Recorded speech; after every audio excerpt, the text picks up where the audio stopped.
અહીંયા આપણે એક ઉદાહરણ લઈએ કે મોટાભાગે એ આકૃતિ ખાસ પૂછાતી હોય છે, જેની અંદર આવી એક આકૃતિ હોય છે અને પૂછે છે કે આની અંદર ચોરસની સંખ્યા કેટલી.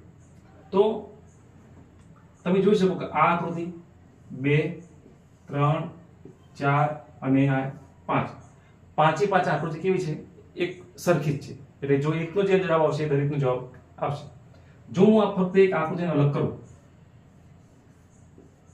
તો આનો જવાબ કેટલો આવશે? 5 આવશે. ક્લિયર? તો અહીંયા આપણે જોઈએ કે ચોરસ કેટલા બાય કેટલાનો છે.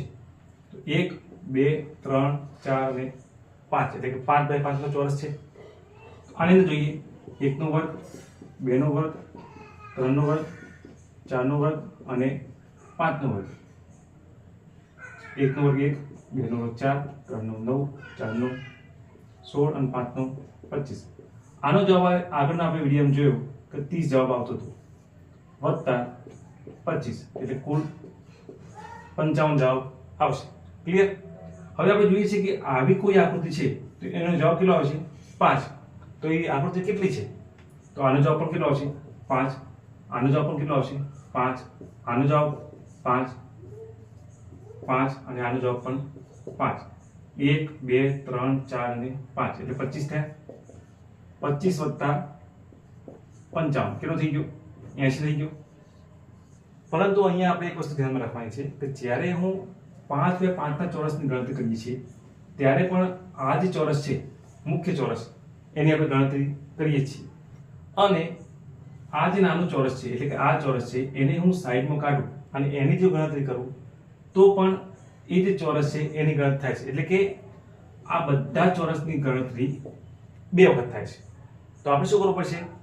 1, 2, 3, 4 અને 5 એ 5 ચોરસને બાદ કરવા પડશે કેમ કે ઓલરેડી એની ગણતરી થઈ જ ગયેલી છે.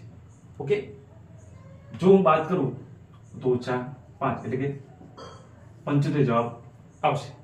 અથવા તો જો તમારે એ રીતે ગણતરી ન કરવી હોય તો આપણે આ 5 બાય 5 ના ચોરસની ગણતરી કરી કે જેનો જવાબ મને કેટલો મળે? 55 મળે. ત્યારબાદ 1, 2, 3, 4 એટલે કે આનો ફક્ત 4 જ ગણું, આ પણ 4 ગણું, આ 4 ગણું, આ 4 ગણું અને આ 4 ગણું.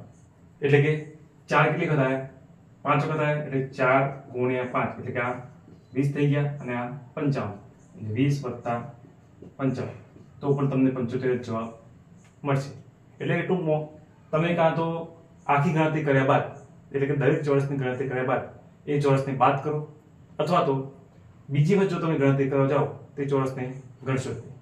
ક્લિયર?